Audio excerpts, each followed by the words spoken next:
Добро вечер, почитувани гледачи. Добро дојдовте во уште едно издание на емисијата Прашалник на ТВМ телевизија.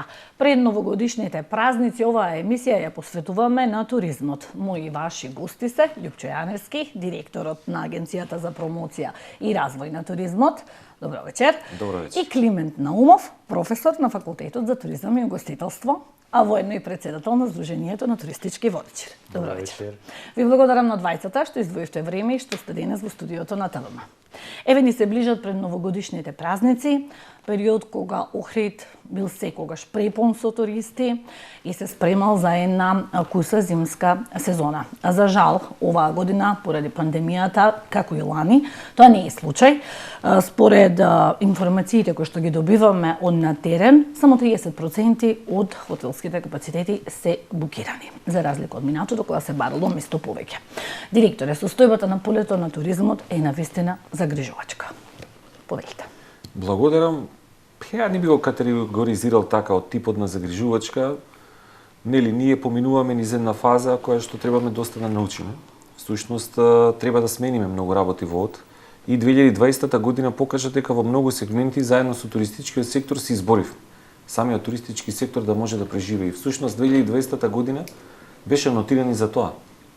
Заедно со владата, заедно со коморите, заедно со сдруженијата, со ХОТАМ, сите заеднички да изнајдеме сет на решенија и мерки кои што треба да дадат обстојување и зачувување на сите работни места во туристичкиот сектор.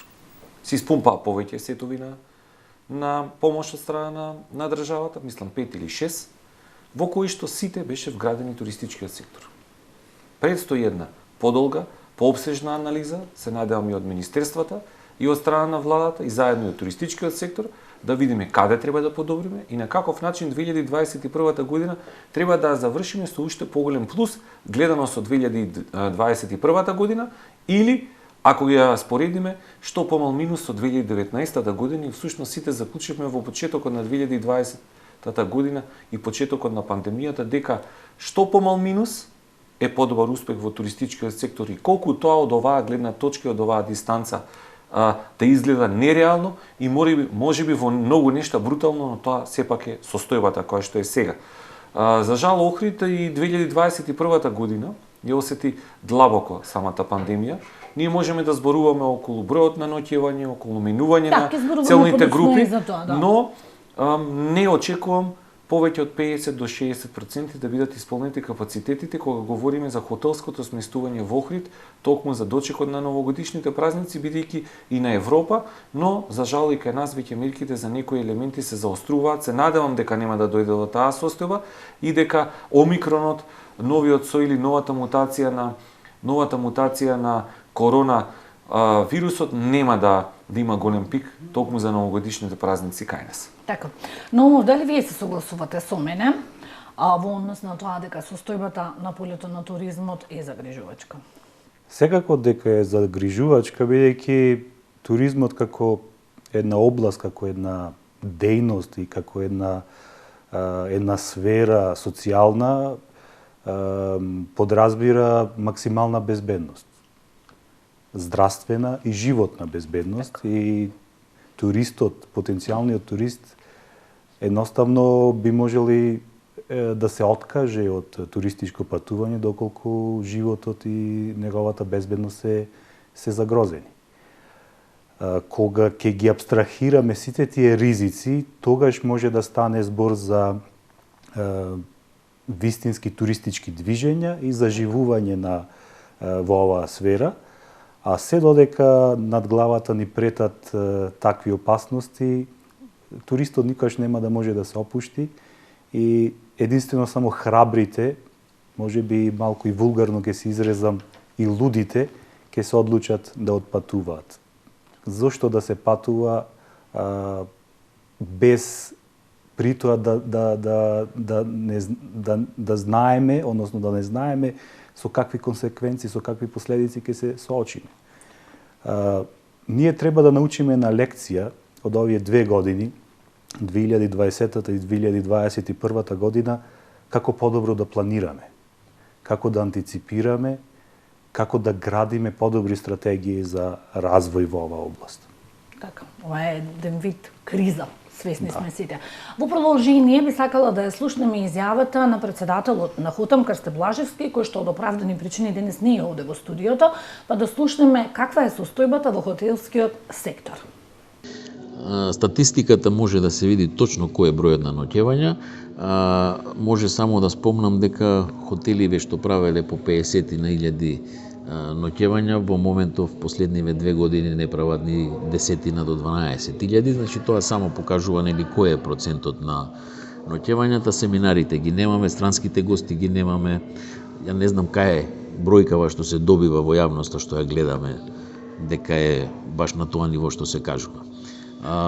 Секако може да се споредат нели туристичките такси кои ги добиваат самите општини, може да се види точно нели кои се приходите и расходите, а најмногу може да го покаже тоа УЈП од сите нели документи што се доставуваат до нив, и тие може да кажат кои се загубите на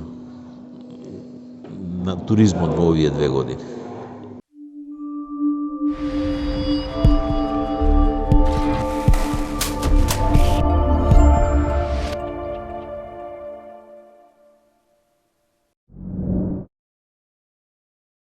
Ја слушнавме изјавата на Блажевски.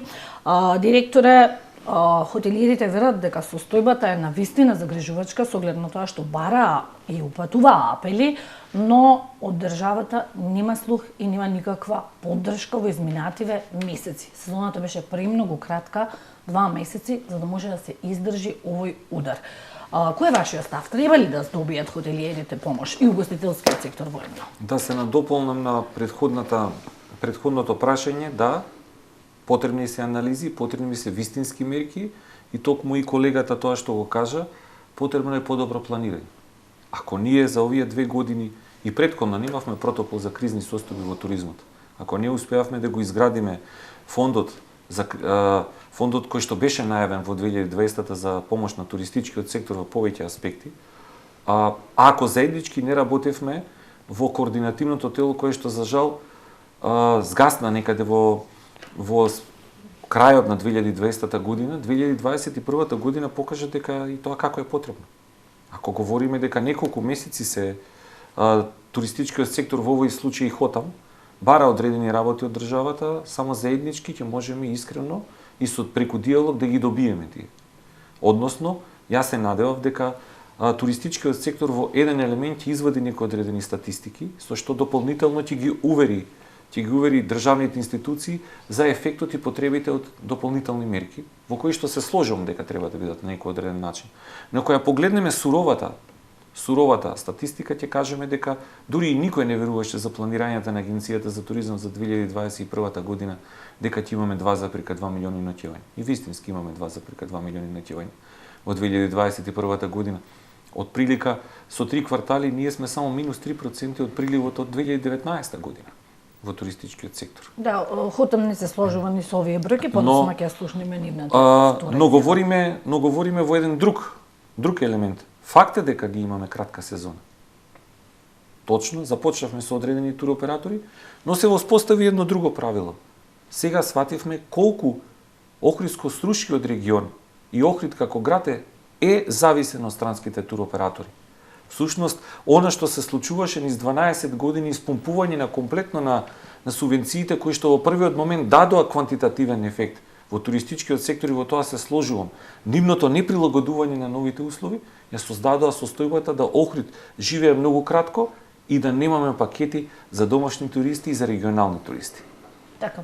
Наумов, што мислите вие во однос на помошта од државата, впрочем и туристичките водичи, како председател овде, но и како професор, и тие добија некоја си минимална помош за која што и навистина и пишувавме и дававте изјави и така натаму. Видите, на почетокот ми се чини дека тоа беше третиот пакет. Туристичките водичи беа опфатени и добија солидна помош. Тоа беа околу 67.000 денари, што навистина е... Многу мал број водичи добија, така. Многу мал број, но оние кои што ги исполнуваа условите. Еден добар дел веќе претходно има некои други приливи, се водеа на работа, значи и тоа не тера ние да се преброиме. да видиме дали всушност имаме и реално 1000 и нешто туристички водичи или е пак некоја бројка која што е 20% од тоа. Да, регистрираните. Туристичкиот сектор заслужува и мора да добие помош, мора да биде вклучен во сите тие пакети, но и тоа не може да оди до недоглед. Значи, колку е силна државата да се соочи со тоа и да продолжи да субвенционира, односно да помага во овој сектор кој што така е терцијарен, кој што не е од примарна важност, но секако за одредени региони и то како е примарен, например за регионот Охрид, кој што во минатото за време на Југославија беше индустријски град, но сега реалноста е сосема поинаква. Сега туризмот и гостителството ни се примарни дејности. Друго нешто што сакам да го потенцирам е тоа што мора да се направи дистинкција помеѓу тоа што е приоритет, а што е од споредна важност. Треба тука да се направи една добра систематизација. Значи, кој ги исполнува условите, кој не ги исполнува условите, да биде така спортски ќе се изразам во оваа конкуренција на субјекти кои што работат и кои што оперираат во делот на туризмот и гостителството, бидејќи на почетоците, кога станува збор за субвенционирањето, на почетоците се даваат субвенции на многу објекти, многу фирми кои што не ги исполнува условите, па ето една голема за поздравување тоа што директорот направи едно реструктурирање. На субвенциите, ќе разговараме и за субвенциите. Алокација, а всушност буџетот е тој. Да. Ако не се даде во дел на субвенции во едно нормално време, тој се прераспределува и станува, односно се алоцира и влегува во пакет мерки за помош. Да, но ова прашање со финансиската поддршка на хотелско-угостителскиот сектор доведува еден уште покомплексен проблем, а тоа е проблемот со вработените. Значи, ние сме свесни дека во хотелите вдолж брегот на Охридското езеро, но и во голем дел од угостителските објекти, поголемиот дел од вработените веќе со месеци се на 70% плата.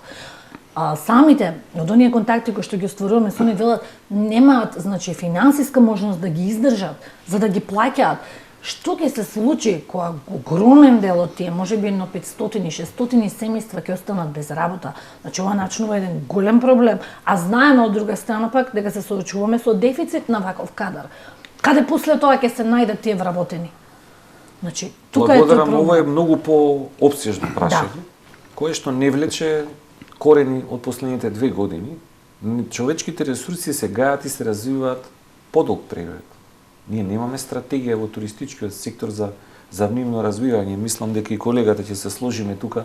Тие не се вложува во последните 2, 3 или 4. Ние ако ги погледнеме платите, ако ги погледнеме вложувањата на менаџерите во хотелите во персоналот, да кажеме колку имаме ние шефови во којните, колку имаме запишано нови студенти.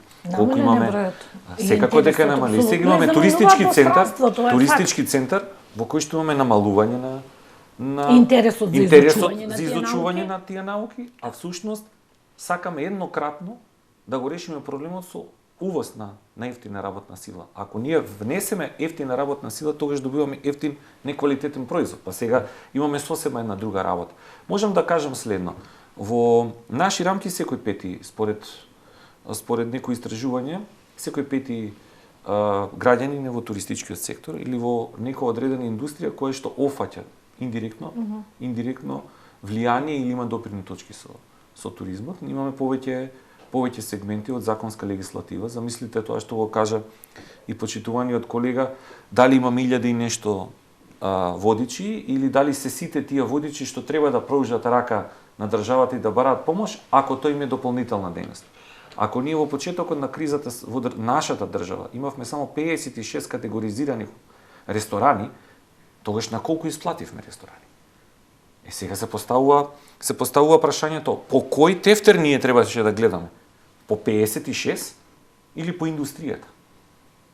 И се поставува една друга работа, токму тоа, ние треба да излеземе, да кажеме од оваа спирала и во континуитет да бараме. Државата ние како мајка. Нели? Не се сеќаваме на незе додека не ни стане тешко. Не стана тешко 2020 година и побаравме ги рашири рацете, ама сега како и враќаме како маќа? 630.000 ноќевања ќе има од прилика Охрид во текот на 2021 година. Од тие 2022 или 2021 од прилика. Има, значи. Да. Добро.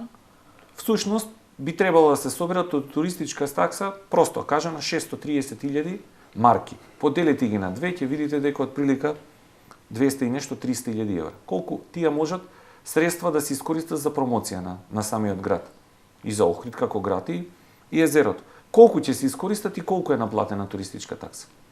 Мала е. Научивме нешто? Општината ќе каже. Дали научивме нешто? Ако не платите туристичка такса, затајувате повеќе закони. Зошто го правите тоа? И сега, велиме следно. Може би 2021 година треба да помагаме според обрт. Кој колку дал, толку да му се врати. Сега, или според загуби, да се види како изминатите години работело некоја фирма, како работи денес. Или 2019 година се зима како пресекна година, како една од неубавите години, и според тие промети одреден процент да им се помогне во 2021-та, што комплетно се сложило. Ако 2020 година се дава линеарна помош, сега веќе мораме да направиме. Така, некој начин да се класификација. Рестораните се едно, хотелите се второ, се извинувам, и агенциите се трето. Не можеме да ги ставиме во исти кош. Зошто ресторанот денеска отвара и денеска го послужува кафето и за тоа зима средства.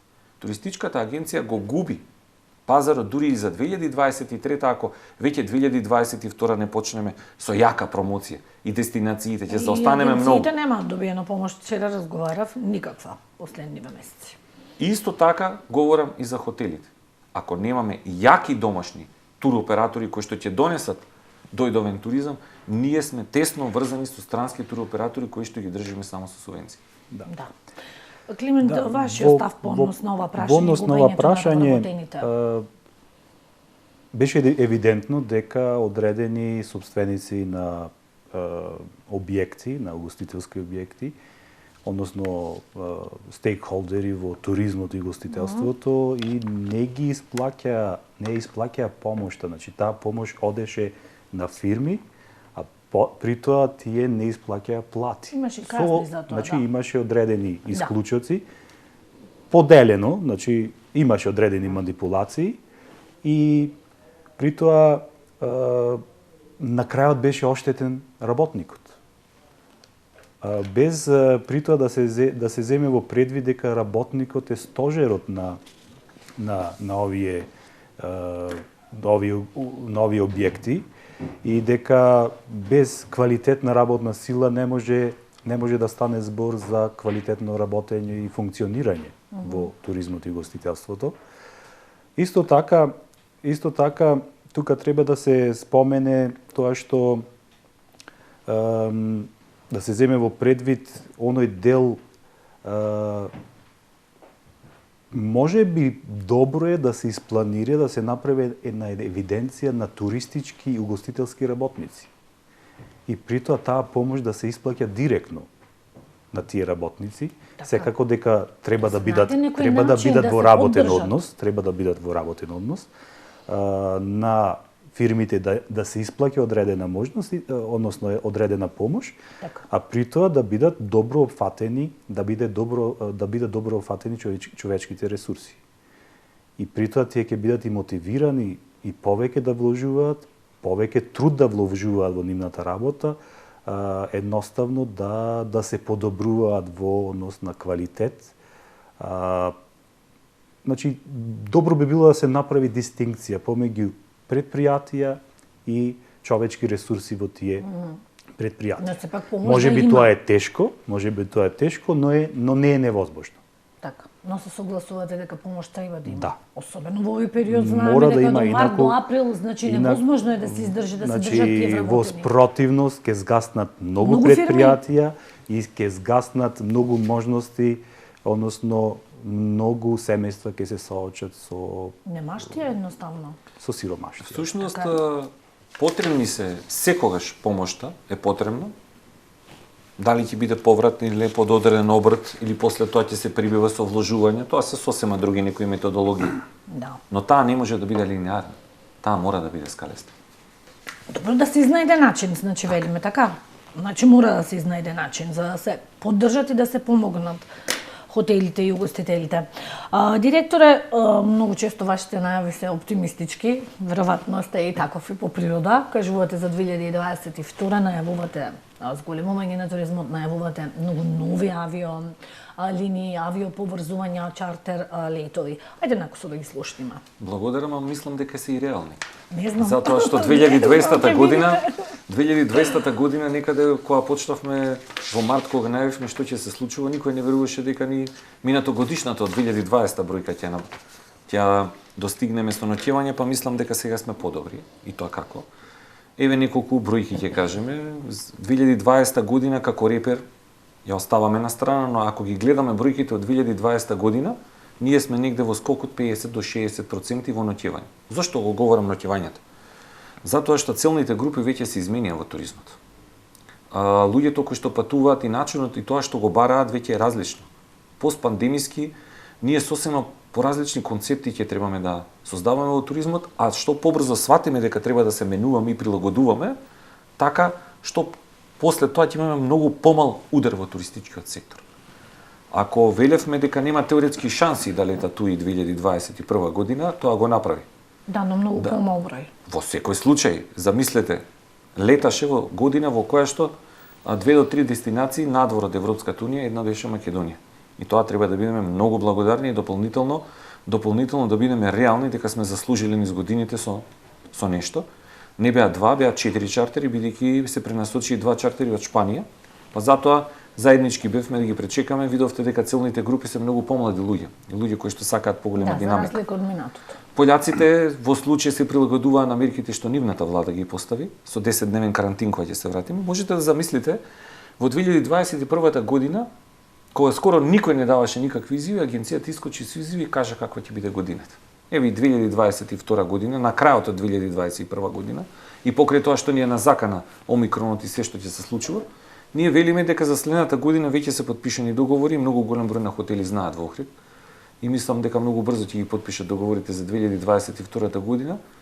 Туи Холандија е најавен со 6 летови, кон крајот на со мај или почеток на јуни месец. Туи Белгија за прв пат ќе лета со два чартери. Туи Полска со половина закупени места од лот со линијата Варшава-Охрид и ме радува бидејќи таа линија ќе биде доволно рентабилна за да може 3 пати до 4 пати во текот на неделата да обслужува, што имаме можност за дополнителни туристи. Исто така туи UK заедно со Визер дополнителни туристи за 2022 година. Ако говориме нови линии, ќе имаме Тел Авив Скопје, најавени се чартери Москва Охрид и Санкт Петерсбург Охрид, се воспостави линијата Москва Скопје.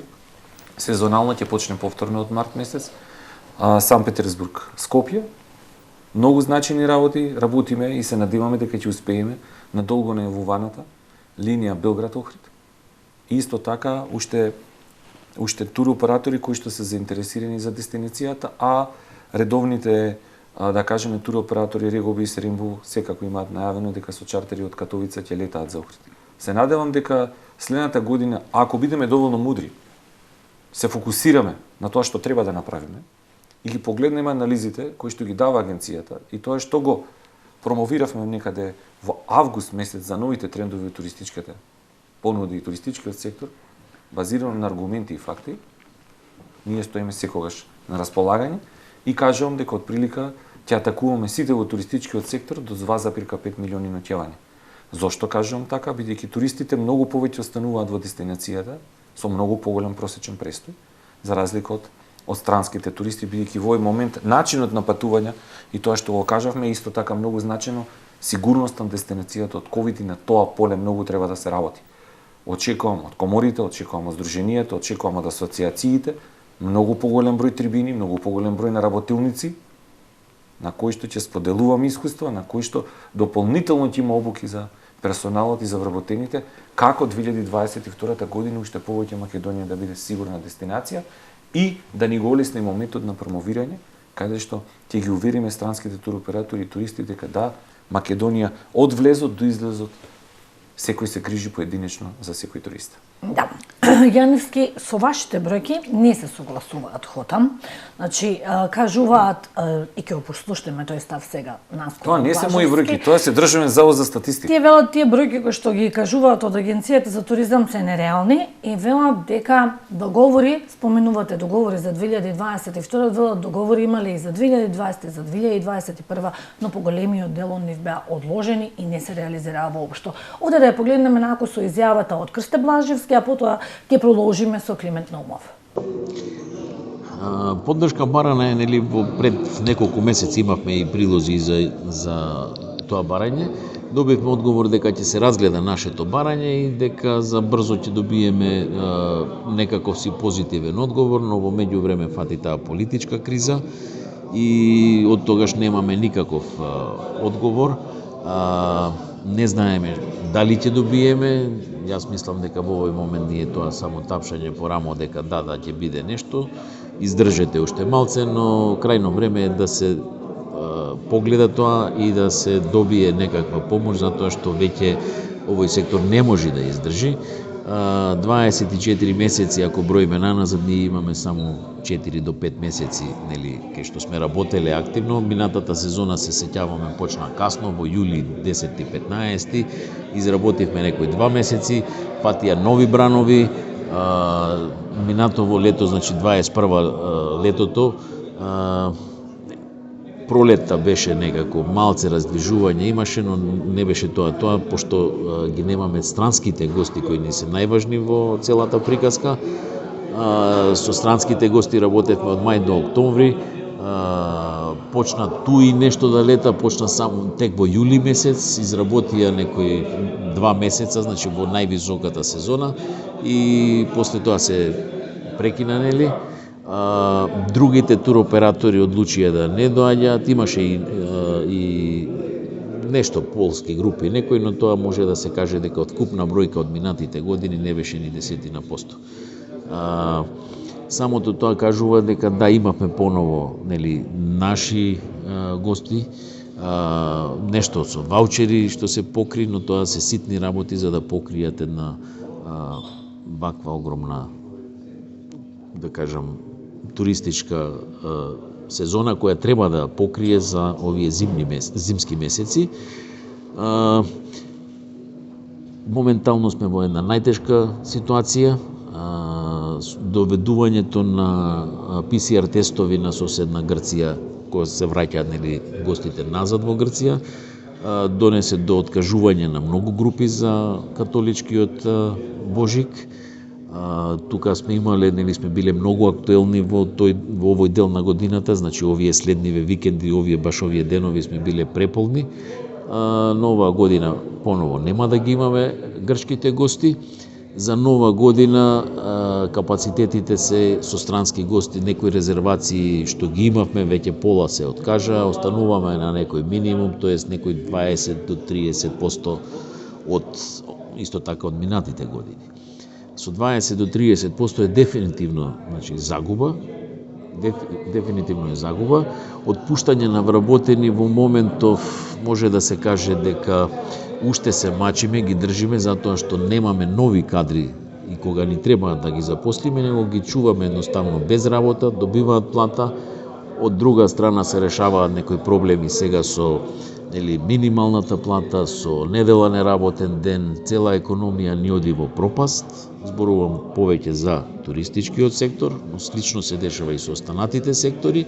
Ние решаваме, нели, минималната плата во моментов и како да се справиме, нели, со недела.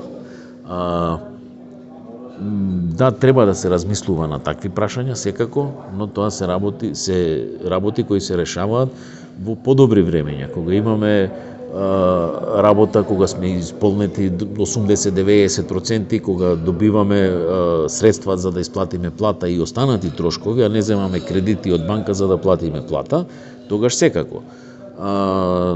Фирми што се во загуба од секторов, што мораат да исплаќаат сега и К-15, тоа е дополнителен проблем.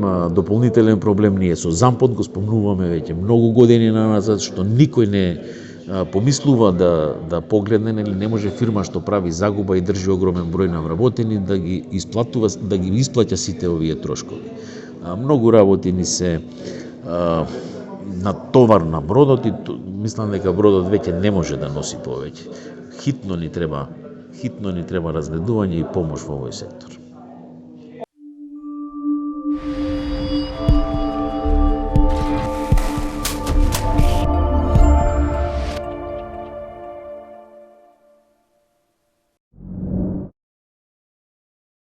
Наумов, ја слушнавме изјавата на Блажевски. Би сакала една ваша оценка околу туристичката сезона. Се служувате ли дека 2021 беше една успешна сезона?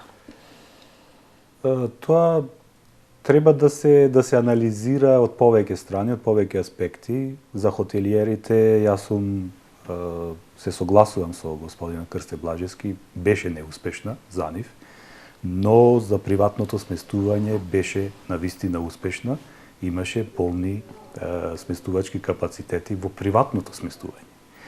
Може би тоа треба да ги малку заинтригира хотелиерите да применат некои новитети, да планираат повеќе, да ги може би да ги прилагодат и цените, може би повеќе да се промовираат, како што кажа колегата, во оној дел на оперативни стандардни безбедносни оперативни процедури, да едноставно да маркетиншки да зрачат повеќе и да ги уверат своите потенцијални клиенти дека во тие капацитети е безбедно и дека можат луѓето непречено, односно клиентите, гостите да пребиваат, односно да ноќеваат во истите.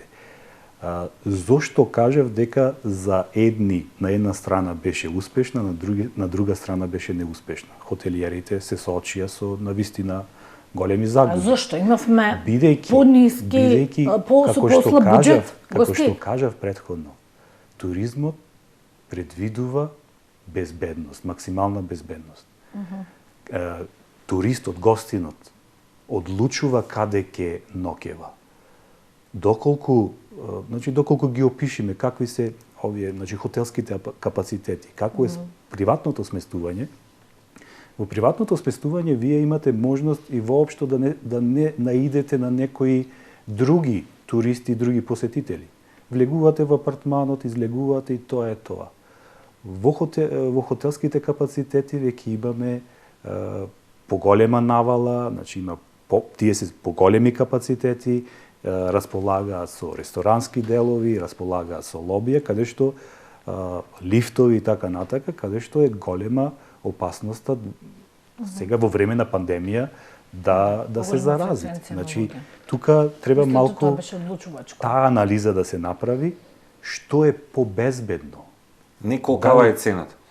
Значи не беше цената во Цената не е, се извинувам колега, цената воопшто не е пресудна. Не, дека имаше гости со понизок буџет, меѓу кои што са тука не сакаме да навредуваме никој, меѓутоа имавме гости со помали примања, со понизок стандард. Ние се ослонавме на домашните посетители. И при тоа беа давани и одредени ваучери за промовирање на туризмот, односно да може тој буџет што беше предвиден од државата да се алоцира, да се распредели, што е можно подобро да дисперзира насекаде во државата и секако најголема навала имаше во Охрид. Доколку 2020 година со тие ваучери ние може би е невкусно и може би нема да е прифатливо за сите, но ние добивме гости кои што едноставно може да се сврстат во персона нон грата. Хулигани, Вистински хаос. Деца кои што се дрогираат, се качуваат по кровни конструкции и така натака. Не секој се служува да биде турист. Така. И не секој е турист. И не секој е турист. Точно, со тие ваучери, да, се случија и такви работи. Само онако се наумав. Ето, една ваша оценка за изминатата сезона. Тој да го скокнавме, не збораме се за поддршка, збораме каква беше оваа сезона. Имавме сезона краткотрајна и каква беше? Имавме ли туристи, може да се пофалиме со успех? Сезоната беше кратка. Тука треба да се споменат туроператорите од обкружувањето кои што Охрид и Македонија ја има предвидено како дестинација со кратки престои, дали со едно ноќевање или само со посета на Охрид како како еден стожер на туризмот во Македонија, и при тоа локалното предприемништво затај. Значи локалните бизнисмени, локалните туроператори едноставно се откажаа од барање и од добивање на друга клиентела и изнаоѓање други пазари. Иако постоеше таа помош и од државата и така натака, значи дури некој буџет предвиден за промоција на дестинацијата на странски пазари, јас сметам дека се соочуваме со еден проблем, имаме недостаток на предприемнички дух. Доколку направиме анализа што се случува во нашето обкружување, каде што пред година, две, може би три, започна некој вид на субвенционирање, помош во туризмот, тие години наназад не добива никакви субвенции, не добива никаква помош од државата. Ќе земам една Албанија, која што стана лидер во делот на по број на гости, добро, тие имаат една компаративна предност, имаат море. Апсолутно и далеко поголеми, нема збор. Но пред нас ја научија лекцијата. А нивното предприемништво е далеку подобро од предприемачкиот дух што го имаат нашите менаџери во туристичко-угостителските компании. Значи тие рискираат, преземаат ризик, прават, организираат фам тури за запознавање со дестинацијата и при тоа не ја промовираат само Албанија, не ја промовираат само Хрватска, туку целиот Балкан, организираат кружни тури. И при тоа индиректно придонесуваат кон подобрување на ситуацијата во туризмот и во Македонија. Додека нашите са, можеби тоа малку престрого ке звучи, не се спремни, не се подготвени да преземаат ризици, бидејќи кај нас треба да се знае 2 плюс 2 е 4, но на друга страна 2 плюс 2 може да дојде да биде и 7. Бидејќи никогаш не знаете кој е потенцијалот на емитивната зона. Може би некојаш ќе изгубите, а во друг случај ќе добиете многу. Така. Јаневски ги начинавме пред малку субвенциите. Ме интересира какви измени направивте во однос на субвенциите на туроператорите? Воопшто нема направено никакви измени и тоа е за мене поразително. Предлогот што го даде Агенцијата за промоција и поддршка на туризмот до туристичкиот сектор, претежно, бидејќи на тоа требаше да се биде основа за дебата. Ние ако не дебатираме, тогаш немаме што да носиме. Ако не анализираме, тогаш немаме како да се поправаме. Така. И во комплетно се сложувам со колегата кога говори за предприемачкиот дух и тоа што треба да направиме. Како ние треба да излеземе од оваа пандемија, многу помудри со поголемо искуство. Ако ние ги повторуваме истите аранжмани и чекаме исти кружни патувања од Турција, нема да ги добиеме. Всушност луѓето не можат да допатуваат. Ние во овој момент и за 2022 година може да се концентрираме на тури кои што ќе бидат регионални во 2 до 3 земји и уште подобро е тоа што ќе бидеме отворен Балкан, но тоа треба да ни донесе нови искуства, да ни помогне. Само 2,7% или 3% од купниот број на домашни туроператори со лиценца работат дојдовен туризам. Тоа е премногу поразително. Малку. Сега, како треба да ги свртиме субвенциите? Субвенциите треба да бидат развојни. Субвенциите треба да овозможат развој на повеќе полиња. И да бидат поддршка најмногу и да за поддршка, всушност да бидат стопанството. поддршка за стопанството. Да, секако дека туроператорите од странство треба да добиваат и ќе добиваат субвенции, но според мене субвенциите треба да имаат некој друг модел и методологија која што ќе помогне многу повеќе исто така и на сместувачките капацитети во руралните средини, токму тоа што го говоривме, но и одредена помош за создавање на нови капацитети. Ако во овој момент говориме дека на Охридско-Струшката ривиера не е во можност да се гради, Да. руралните средини и селските средини од кои што е прекрасно Охридското езеро, и тоа како може да се направат одржливи сместувачки капацитети кои што ќе нудат и многу подобро сместување и многу поголема цена за тоа што го бараат туристите. Всушност, нивните цели се, како што каже и колегата, патување во мали групи, сместување во помали сместувачки капацитети, Во екосредини. се останато и токму затоа 2021 година приватното сместување имаше многу поголем број на туристи, бидејќи луѓето чувствуваат уште потреба од интима и не блиско со други, бидејќи се уште, да не забораваме, сме во пандемија. Да. Ако говориме за субвенциите, тие според мене треба да се плаќаат по категоризација и по систем на аранжман. Ако ние имаме ББ во хотел од 5 звездички, највеќе се плаќа. Зошто? Затоа што и највеќе се троши. Ако имаме all inclusive и ако се е вклучено во аранжманот, надвор вон пансионската построшувачка на тој туриста нема да биде многу голема. Тогаш и субвенцијата може да биде помала. И сега говориме што е на крајот на краиштата најважно. Да ги избегнеме оние гости што ги имавме морално од 2020 година, бидејќи на некаков начин не можеше директно државата да помогне, туку даваше и ваучери, даваше и картици, даваше и ресторански услови и се живо и диво, од прилика пакетот милиарда и нешто беше. Сега ние треба да работиме во наредни 5 години да го вратиме тоа, за утре повторно да можеме истата држава да не се задолжуваме, туку да бидеме во многу сегменти одржливи. Агенцијата за туризам од пред 3 години, долго што имавме спрема туроператори во 2020 година, никој не ја потенцираше таа тема, ние дојдовме до нула. Всушност исплативме комплетно се. И тука е довербата за 2021 година некој да лета за држава. Така. И тоа го направи туи, и токму тоа и се случува со други туроператори. И ние во континуитет ги исплатиме субвенции. Заеднички сите треба реално, не индивидуално во пристапот, да дојдеме до правилник за субвенционирање, бидејќи ниту во една земја во светот 12 години во континуитет да се исплаќаат субвенции исто, може да дојдат само во зависност на секторот до исплаќањето на субвенциите. Субвенциите треба да бидат развојни. Ние не треба да создаваме потреба од тие да бидат исплатени ако ги имаме сите поставено другите работи. Тие само ќе треба на странските туроператори да им помагаат во маркетинг и промовирање на дестинацијата. Во овој момент ние ништо не бараме за субвенциите кои што ќе ги издадеме. И на крајот на криштата, зошто турците да земаат 15 евра, а холанѓаните да земаат 60 евра? Да, и како се поставени тие? И кога очекувате да ги направите овие измени? Од кого Агенцијата за промоција и поддршка на туризмот е само за промоција и само за поддршка. Таа ги Министерство за економија. Таа ги имплементира и реализира државните стратегии Така. во туристичкиот сектор, правилникот е во Министерство за економија. Се сложивме сите комори дека треба да биде изменет уште пред 2,5 години. Пред 3,5 години е новиот изменетиот закон за туристичка дејност исто така.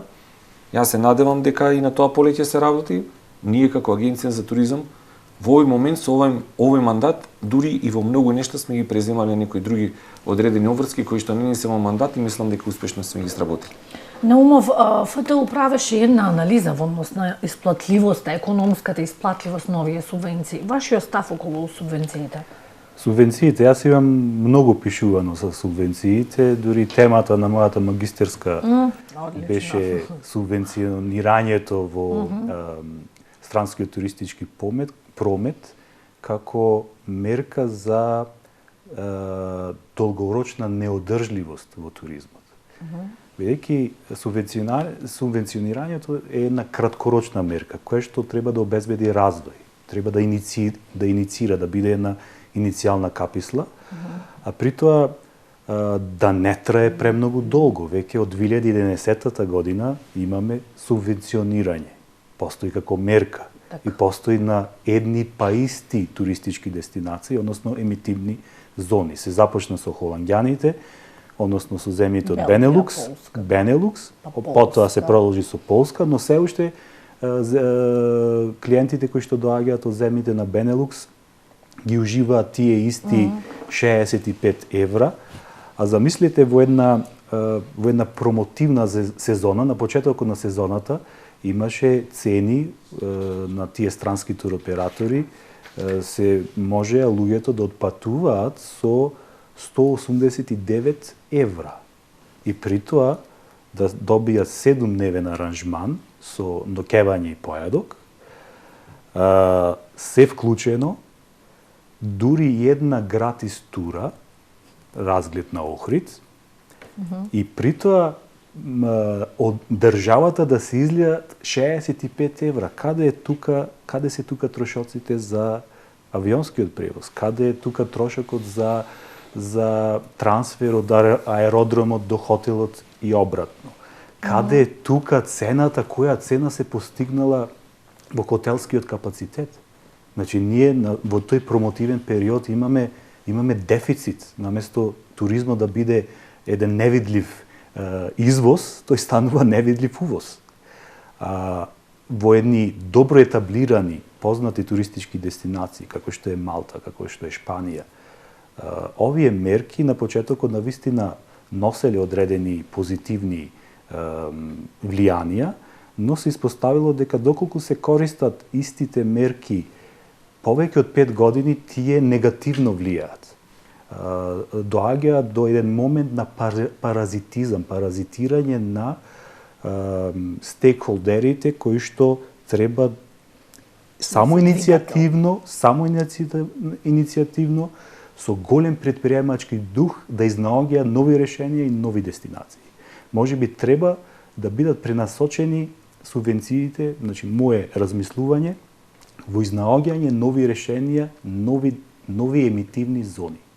И при тоа да дојде до прекратување на субвенционирањето на веќе оние традиционални земји, емитивни зони кои што ги имаме. Па ќе се види реалноста. Сушност треба неколку преодни фази да има, бидејќи ние во овој момент и да имаме холанѓани во декември и да имаме во јули, субвенционирањето исто. Мислам дека сезоналноста исто така многу важна. Мотивацијата, да кажеме, на 4 квартали и субвенциите да бидат различни во секој различен квартал. Тие што ќе дојдат во зима, нека добиваат и повеќе за да ги поттикнеме да дојдат во зима. Јас се извинувам, но вложувањата во приватното сместување и вложувањата во хотел од 5 звездички не е исто. А и субвенционирањето не треба да биде исто. Не треба да биде исто, апсолутно. И тука се доста многу работи кои што треба да се работи на тие измени. И всушност имате една многу интересна презентација на страната на Агенција за промоција и поддршка на туризмот, каде што таа веќе 2 години стои и едно од најспуштаните, каде што реално може да се види всушност и ефектот на субвенционирањето во последните 3 години, како опаѓа, бидејќи 2015 година субвенционирањето дошло до момент каде што холандските туристи биле многу помалци од 2014 и 2013 година, а се исплаќале многу повеќе средства за субвенционирање. Всушност носеле гости кои што само ќе бидат за субвенционирање од 185 или 200 евра аранжман за Охрид 7 дена. Тогаш какви гости можеме ние да очекуваме? Само такви како 2020 година, што и верувате, потрошиле малце повеќе од овие 200 евра аранжман. Со години зборуваме за стратегија во туризмот и секогаш го поставувам ова едното исто прашање, каков туризам треба да развива Охрид. Масовен, кој што се покажа дека е погубен за градот дефинитивно, или треба да се стремиме кон нешто подобро? Ајде вашиот став. Благодарам, и вие го прашувате многу пати, јас го одговарам слично, некако исто и со колегата сме дебатирале доста. Имаме стратегија или немаме стратегија? Во овој момент немаме. Така. Нели? И стратегијата за рурален туризам е завршена 2017 година. Добро.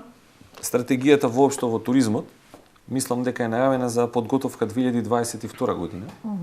Од страна на Министерството за економија, но тоа само треба да биде еден канал. Таа стратегија треба целиот туристички сектор. Всушност таа стратегија треба да дојде да се изгради од оздола нагоре. И тоа е можеби подолг процес, ама одржлив процес и реален процес. Сега ние можеме тука да полемизираме дали 2019 година 42% од хотелските аранжмани во текот на годината биле полни, дали Охрид имал шпиц сезона, дали биле добри гостите во 2021, 19, 18. Тоа што било до 19-та завршно не се враќа. И тоа тука треба да видиме реални, не од бројките. Тие може да бидат многу поголеми. Добро. Од структурата на туристите. Ако во 2022 година според мене не треба да ги очекуваме туристите 60 плюс од Турција во кружни патувања кои што ќе замислете, ние 2019 година сме имале 130.000 турски туристи регистрирани, сме ги имале многу повеќе, да не говориме околу статистика и статистички показатели, а останувале во дестинацијата само 1,6 денови. Всушност се претрчувале. 70% биле на кружни патувања. Ајде како да направиме тие 130.000 луѓе да не бидат на аранжмани минимум 3 дена.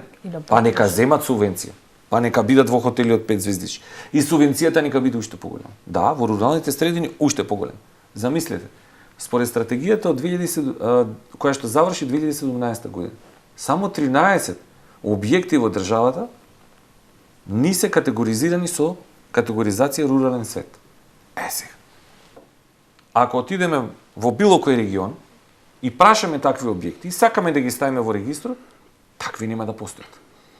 И ако ние ги немаме тие показатели, како тогаш ќе создадеме реална стратегија овде и ќе кажеме што требаме да развиваме. И тоа е многу прашалници, се до момент кога реално ќе застанеме и ќе кажеме што всушност му треба на туристичкиот сектор во Македонија. Да, јас сум комплетно убеден со целото мое знаење дека на Македонија како држава не ни требаат да зборуваме само за ски центри и да развиваме ски центри. Туку на истите планини можеме да развиваме 12 месеци туризам.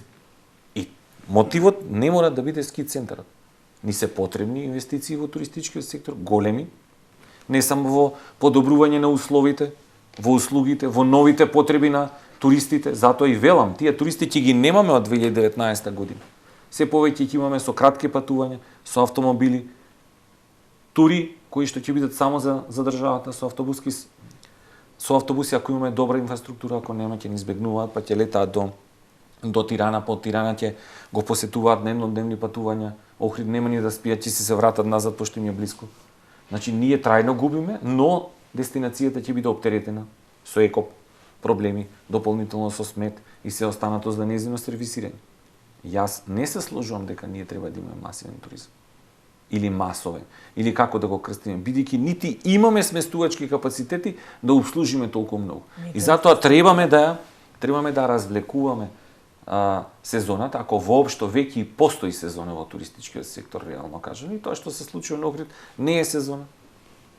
Тоа е само еден голем пик, каде што ќе се наполнат 70, 80, 90% од капацитетите и на годишно ниво, кога ќе видиме, ние ќе имаме 25 до 30% незадоволително туристи. Тоа што треба да се прави, повеќе да се промовира, но и реалноста да се согледа каде сме ние и колку сме ние конкурентни со нашите аранжмани во регионот. Не сме конкурентни. Ски центри не сме конкурентни, бидејќи дали погледавте вие и ние, некој да ја рекламира на социјалните медиуми Маврово, Шапка. Ама затоа видовме Копалник, Боровец, Банско, Златибор. Точно. И како тогаш ние да очекуваме регионални туристи? Да. Колку е аранжманот во Маврово, колку е аранжманот во Банско? Што нуди Банско, што нуди Маврово? Да. И токму затоа ние треба да говориме следно, што сакаме да направиме. Скап туризам, со жичари, со инфраструктури, кои што нема да можеме да го развиеме за 2 години.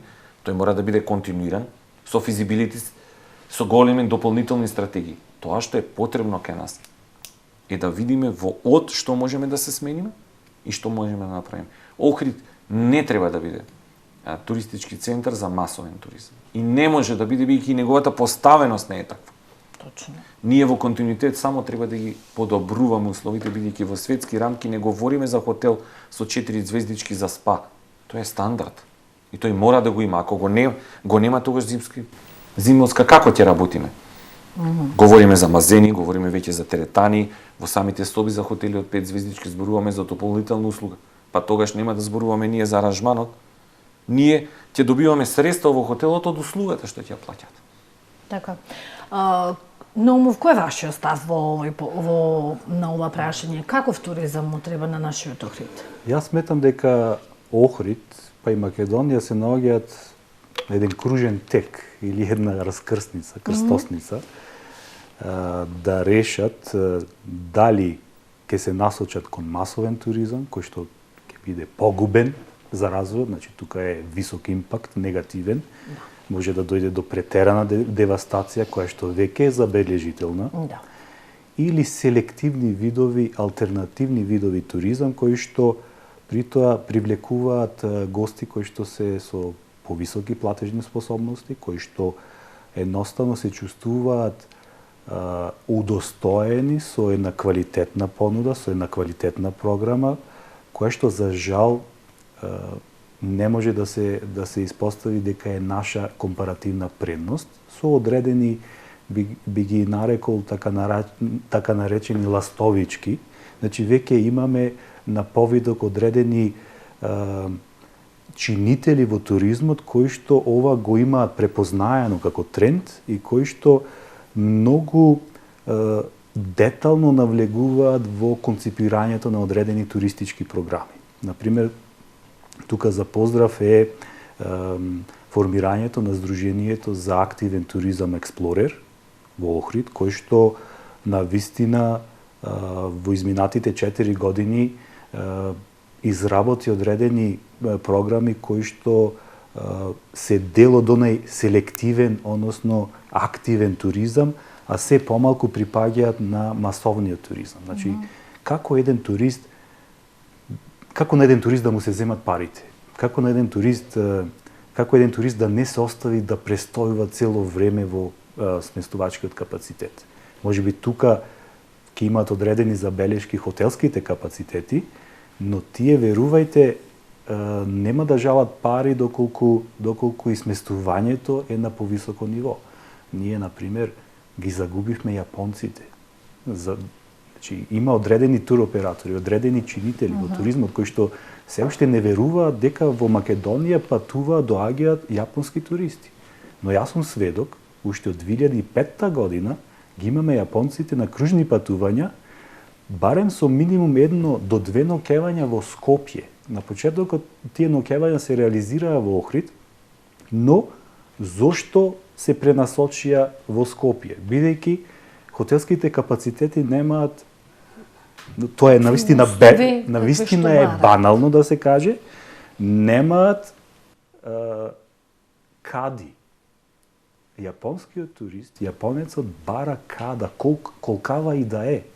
Стандарди се тоа. Тоа се нивни стандарди, тоа се нивни принципи и тие нивната хигиена така ја практикуваат. Значи мора да се потопат и на тој начин да ги извршат тие хигиенски активности. Додека во Скопје веќе има, значи Скопје е голем град. Апсолутно. Имаме поврзаност. Ето го имаме Охридскиот аеродром. Но патот од Охридскиот аеродром до Охрид... Тоа е последното прашање за кое што сакам Ама пак ќе немаат кара. Да. Се сложувам со колегата и дополнително уште нешто. Ако говориме ние за руски туристи, колку имаме руски водичи?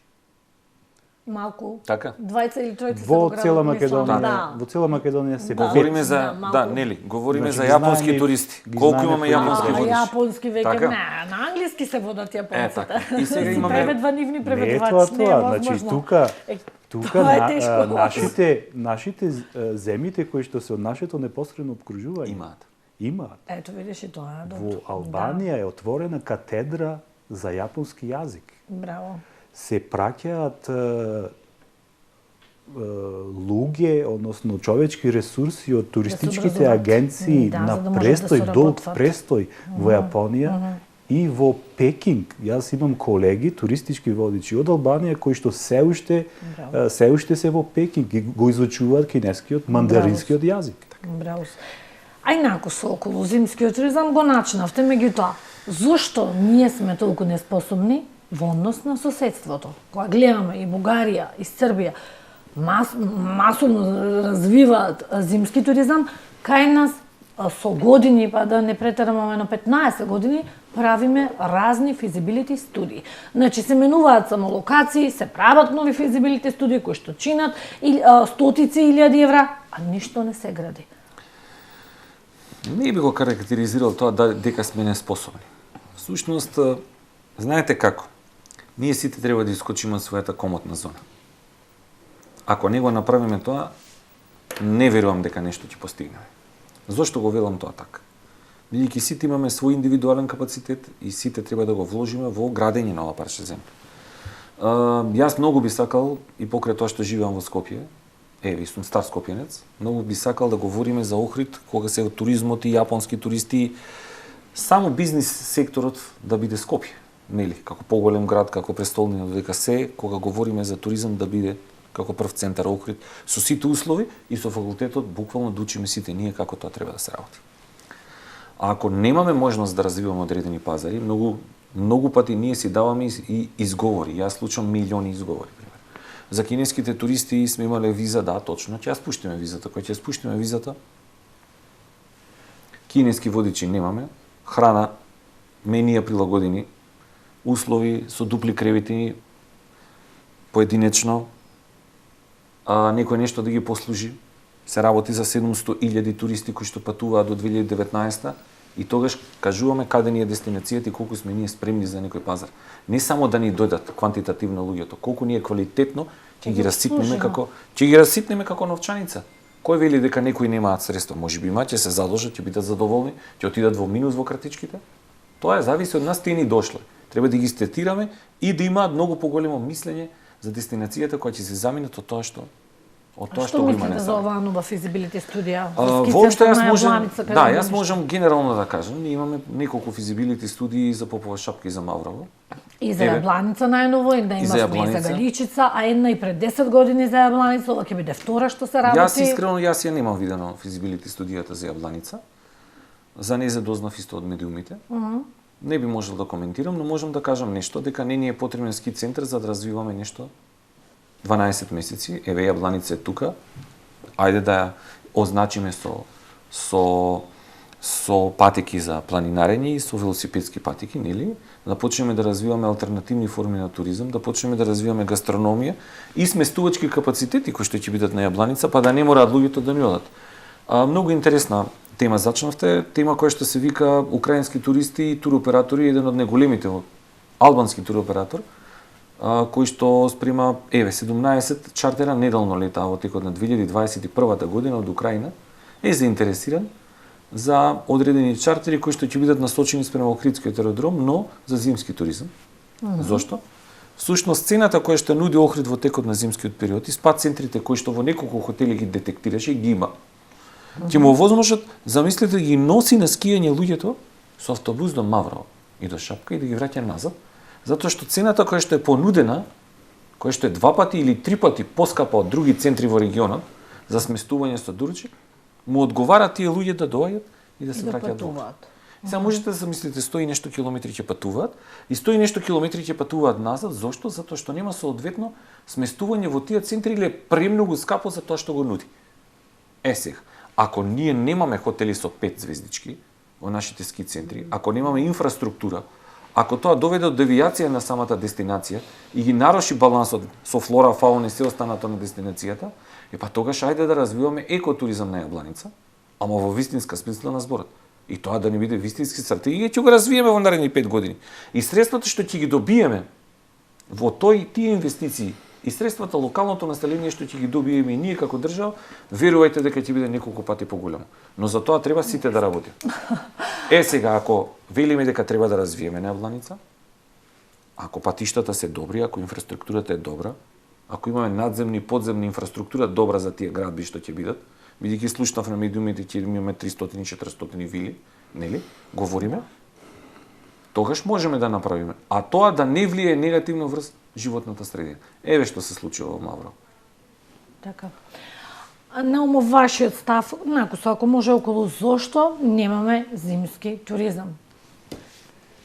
Ние како да сме осудени да го немаме, бидејќи последното организирано скијање на Галичица било 92-та година, кога се запалил домот и при тоа настрадале деца. Да, за жал. И тоа како да ги изгори охриѓани луѓето од непосредното окружување и како некоја проколнатост да имаме, па никако не се презеде иницијатива и сите тие обиди да се активира еден ваков туризам, да започне, некако како да се осудени на пропаст. Сега се јавува еден нов момент, а тоа е развивање на зимски туризам на Јабланица. Верувајте, тоа ќе биде еден голем импакт, негативен импакт на овај хабитат, на ова животна средина, на Охрид и Охридското езеро како еден простор од светско, културно и природно значење, бидејќи да бидиме реални, колекторот не функционира.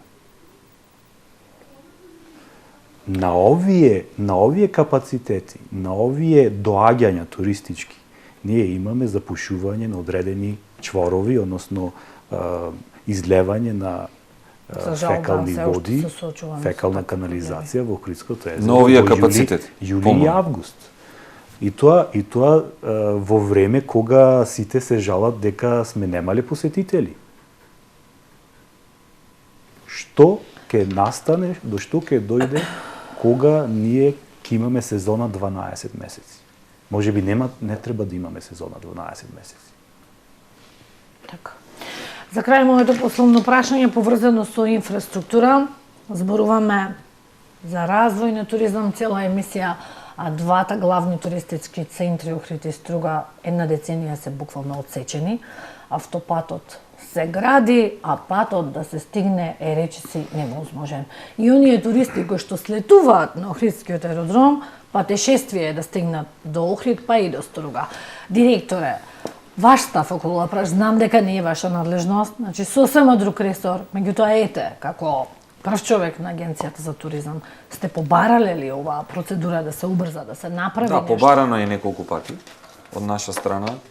Спроведено и пожаложби на туристичкиот сектор и од Охрид и воопшто. Ние е потребно да имаме инфраструктура, автопатишта пред се безбедни. Тоа е многу важно. А дополнително модерни, бидејќи основата за туризмот е брзо патување од една дестинација до друга. Еве јас во мојов мандат 100 пати го возам. Или искрено кажано не би дал на некој да ме вози бидејќи е стварно тежок.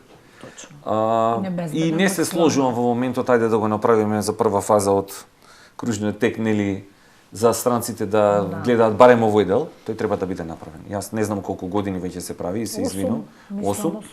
Не ги привлекувам овие или оние. До сега требаше да биде направен. Страшно. Воопшто направен од еден друг аспект. А се повеќе и повеќе, еве, за регионот, обесхрабрувачки е кога се уште луѓето од Србија ќе слушнат дека нашиот автопат е во таква состојба како што бил минатата, односно во полоша. И секоја година е во полоша бидејќи не е направен. Не говориме за останатите и на крајот на криштата, па и домашните туристи се многу значени да си дојдат со своите автомобили. Инфраструктурата е основа за многу нешта, основа за развој, основа за бизнис, основа па и во делот на туризмот, и во планирањето, и во проектирањето, и во реализирањето. 2022 година ценам дека ќе имаме токму и затоа се насточуваме да имаме поголем број на чартер линии, се со цел бидејќи не очекуваме многу кружни од овој аспект. Ќе имаме поголема промоција, ќе имаме во примарните пазари, ќе работиме многу на тоа поле, колку што дозволува буџетот, максимално ќе биде истиснат како и ова на 90%.